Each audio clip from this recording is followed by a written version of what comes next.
नमस्कार, सलाम। मेरा नाम है अरसलान और आप देख रहे हैं यंग भारत न्यूज़ की खास पेशकश।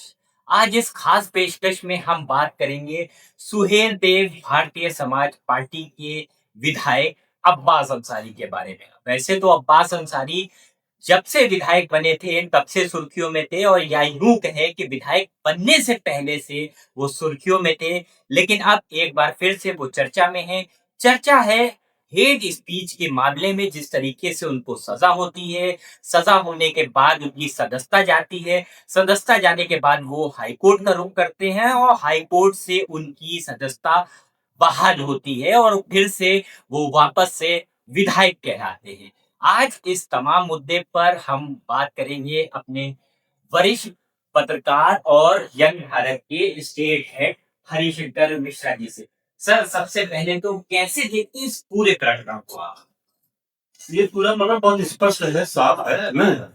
हेड स्पीच का मामला बहुत पहले दर्ज हुआ था। निचली अदालत ने इस पर सुनवाई की और उसके बाद अपने हिसाब से फैसला किया। 2 साल से अधिक की सजा मिली थी अब्बास अंसारी को। तो 2 साल से अधिक की सजा मिलने पर विधायकी चली जाती है, तो उनकी भी चली गई। उसके बाद उन्होंने हाईकोर्ट में अपील की। अब कोर्ट में मामला पेंडिंग था, अभी निस्तारण हुआ उसका। अब चूंकि कोर्ट ने फैसला दे दिया है, उन्हें बहाल कर दिया है और राज्य सरकार ने उसका पालन किया है, तो ये सब कुछ हमें तो सब कुछ नियमानुसार ही नजर आता है। इसमें कोई ये चीज नहीं, लेकिन चूंकि मामला अब्बास अंसारी का है ना, और तो इसलिए चर्चा होनी लाजमी है। सर, आप इसको रूटीन मान रहे हैं, लेकिन 18 दिन के भीतर सदस्यता बहाल पर सरकार की इतनी तेजी को किस नजर से देखा जाए? मतलब इतनी तत्परता मुझे नहीं लगता है किसी की सदस्यता गई हो वापस मिल गई हो। देखिए, यह यूपी में पहला मामला है जो कि किसी विधायक की सदस्यता वापस हुई है। इससे पहले 4-5 विधायकों की सदस्यता गई है, लेकिन उनकी वापस नहीं हुई। सांसदों की भी सदस्यता गई है, इवन राहुल गांधी की सदस्यता यहाँ से जा चुकी है ना, लेकिन उनकी बहाल भी हुई है, लेकिन वो सांसद थे। अब्बास अंसारी पहले ऐसे विधायक हैं जिनकी सदस्यता बहाल हुई है। हो सकता है इसके पीछे जो सरकार ने जल्दबाजी दिखाई है, इसके पीछे एक कारण यह हो, ओम प्रकाश राजभर की पार्टी सरकार में साझीदार है ना, और भाई सत्ता का कुछ ना कुछ प्रभाव भी देखने को मिल सकता है। लेकिन फिलहाल ऐसा लगता नहीं है, लगता है कि सरकार ने न्यायालय के आदेशों का पालन किया है। अब्बास अंसारी पर इससे पहले भी जहाँ तक कि मुझे याद आता है कई मामले भी दर्ज हुए। आर्म्स एक्ट तक के मामले में वो जो है उनके ऊपर मुकदमा दर्ज हुआ, उनकी गिरफ्तारी की बात सामने आई। क्या आपराधिक इतिहास है विधायक अब्बास अंसारी का? विधायक अब्बास अंसारी का आपराधिक इतिहास काफी है। उन पर कई मुकदमे दर्ज हैं, लेकिन इससे पहले उनके बैकग्राउंड को देखना पड़ेगा। वो मुख्तार अंसारी के परिवार से आते हैं, जो कि माफिया के रूप में सूचीबद्ध थे। उनकी मृत्यु के बाद भी इस परिवार का प्रभाव मऊ, कम से कम मऊ या कोसी क्षेत्र में कम नहीं हुआ है। उनके भाई अफजाल अंसारी भी बहुत प्रभावशाली हैं और अब्बास का अपना प्रभाव था ही। तो जो मामले इनके खिलाफ दर्ज हुए हैं, उनमें कई आपराधिक हैं, कुछ राजनीतिक भी हैं।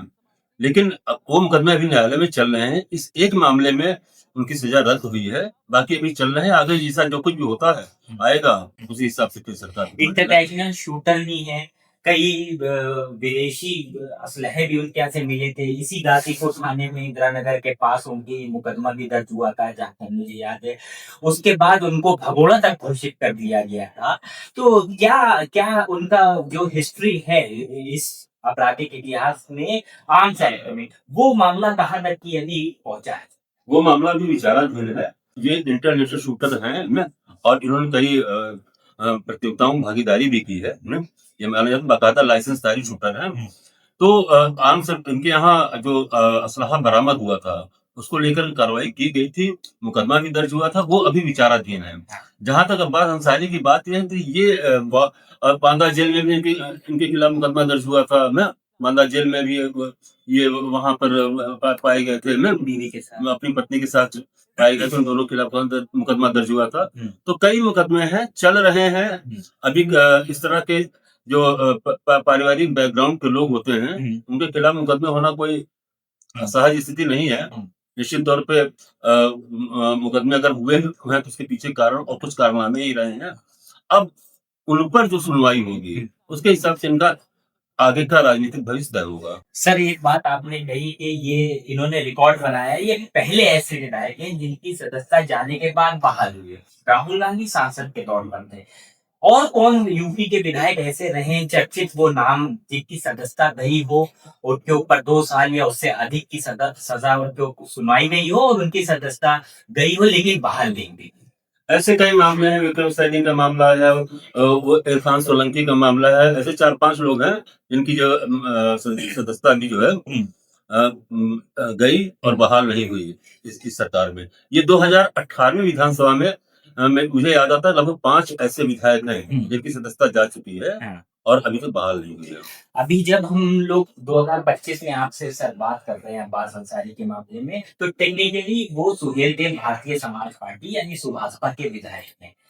फ्यूचर क्या देखते हैं? क्या सुभाषपा जो एनडीए का घटक दल है, क्या वो इनको बचा पाएगा? क्या वो अपने साथ इनको विधानसभा में, सदन में, मुख्यमंत्री के पीछे अब्बास अंसारी वो चेहरा जिसके ऊपर पूरी भाजपा की राजनीति गुजरी हो, उस परिवार के ऊपर तमाम लांछन, तमाम आरोप लगते रहे हो, क्या उसी के घर के बेटे को, अब्बास अंसारी को, वो अपने साथ बैठा लेंगे?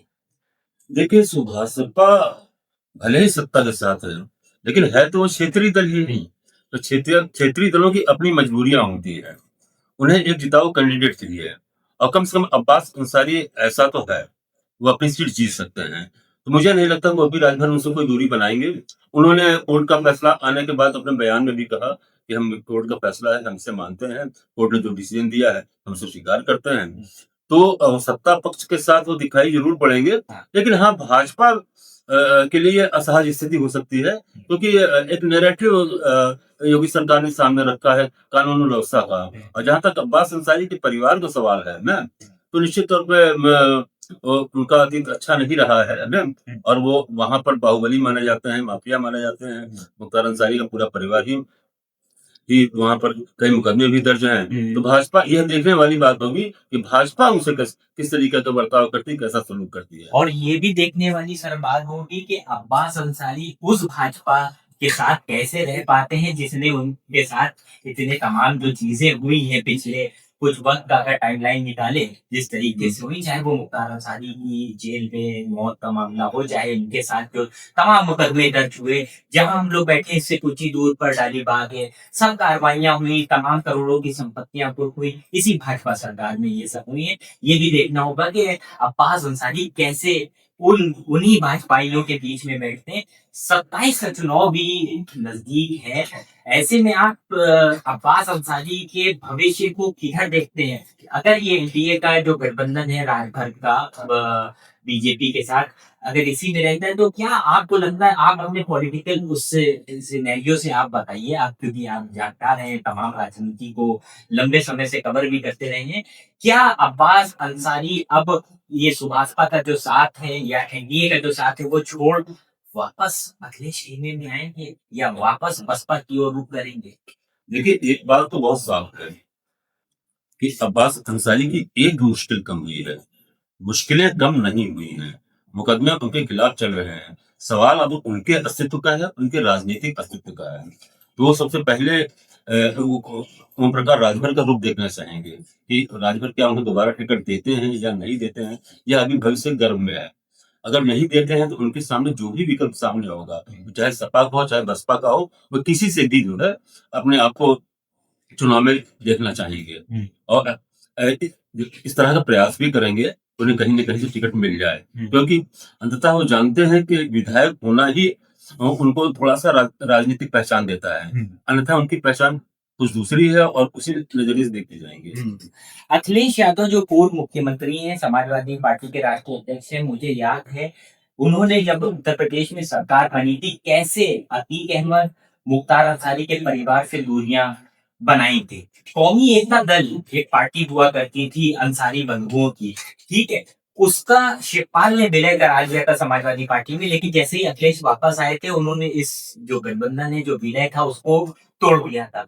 तो क्या अब वो भी पिक्चर सामने आने वाली है? ये अब्बास अंसारी कौमी एकता दल वापस से आता है सामने। सफाई से चुनाव के लिहाज से मैं ये बात कह रहा हूँ, क्योंकि ये जिस तरीके से जो बातें निकल के आ रही हैं, लग नहीं रहा है कि ज्यादा लंबे समय तक एनडीए के साथ ये अब्बास अंसारी रहने वाले हैं। सपा भी अगर फिर से वही अपना राग अल्पाएगी और पुराना वाला दौर माफियाओं से दूरी वाला करेगी, तो इनके पास विकल्प क्या बचता है? क्या कौमी एकता दल फिर से खड़ी होने वाली है? मैंने कहा ना, सारे विकल्प खुले हुए हैं इनके पास। ये पहले या हो सकता है वो कौमी एकता दल को ले आए, लेकिन वो अंतिम विकल्प होगा।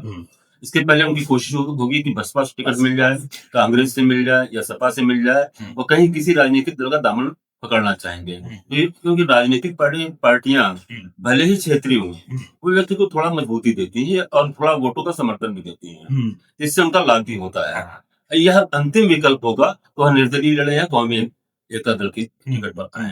अब थोड़ा सा अब्बास अंसारी के जो पोर्टफोलियो है उस पर भी नजर डाल लेते हैं। उन्होंने मऊ सीट से अपनी चुनावी जो शुरुआत है वो करी है। कैसा राजनीतिक सफर आप उनका देखते हैं? क्या मतलब जो मुख्तार अंसारी 5-5, 6-6 बार जेल में रहते हुए बगैर चुनाव लड़े हुए जीत जाते थे, क्या वो चीज आपको अब्बास अंसारी में भी संग नजर आती है? देखिए, इस परिवार का मऊ और कोसी क्षेत्र में प्रभाव है। बात अगर अब्बास अंसारी चुनाव लड़ते हैं, तो सिर्फ अब्बास अंसारी ही नहीं लड़ते हैं, उनके साथ अफजाल अंसारी भी लड़ रहे होते हैं, मुख्तार तमाम भी लड़ रहा होता है, और क्षेत्रीय स्तर पर जो समर्थन उनको हासिल है, वो भी उनके साथ खड़े होते हैं। तो राजनीतिक इनका कैरियर बहुत ज्यादा अभी तो नहीं कहना उचित नहीं हो, क्योंकि अभी अपने पिता या चाचा ताऊ तरीके से बहुत ज्यादा इनका राजनीतिक सफर नहीं रहा है, लेकिन यह है कि कम से कम इस एक क्षेत्र से उनकी संभावनाएं अधिक बलवती होती हैं, और वो लड़ेंगे भी तो वहीं से लड़ेंगे।